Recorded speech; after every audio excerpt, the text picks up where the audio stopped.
PS യഥാർത്ഥത്തിൽ മുഖ്യമന്ത്രിയായിരുന്ന 5 വർഷക്കാലം PS ഒരു തടവുകാരനായിരുന്നു. PS ഒപ്പിടേണ്ട ഫയലുകളിൽ ഒരു ഇൻഡു മാർക്ക് ഇട്ടിട്ട് പിണറായി വിജയൻ AKG സെൻറ്ററിൽ നിന്ന് കൊടുത്തു വിടുമായിരുന്നു. അത് ഒപ്പിടുക എന്നുള്ളതായിരുന്നു VSന്റെ ജോലി. സത്യമാണോ ഈ പറയുന്നത്? അതിനുശേഷം പ്രധാനമായി എനിക്കൊരു കാര്യം പറയാനുണ്ട്. അതിനുശേഷം ഒരു പൊളിറ്റിക്കൽ സെക്രട്ടറി വന്നു. ആ പൊളിറ്റിക്കൽ സെക്രട്ടറിയുടെ പേരാണ് KN ബാലഗോപാൽ. ആ ബാലഗോപാൽ ഇപ്പോൾ VSന്റെ ഈ ഭൗതിക ശരീരവും വഹിച്ചിട്ടുള്ള ഈ അന്ത്യയാത്രയിൽ ആ വാഹനത്തിലുണ്ട് എന്നാണ് എനിക്ക് തോന്നുന്നത്. പക്ഷേ ഒരു കാര്യം ഞാൻ ഉറപ്പിച്ച് പറയാം, KN ബാലഗോപാലായിരുന്നു അന്നത്തെ ഏറ്റവും പ്രധാനപ്പെട്ട ഒറ്റുകാരൻ.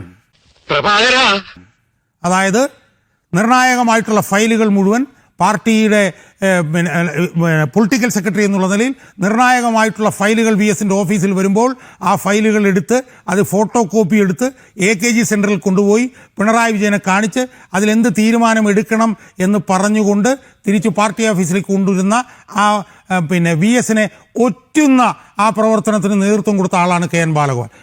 എന്റെ പൊന്നുനായിട്ട് അവരെ കരയിക്കണം.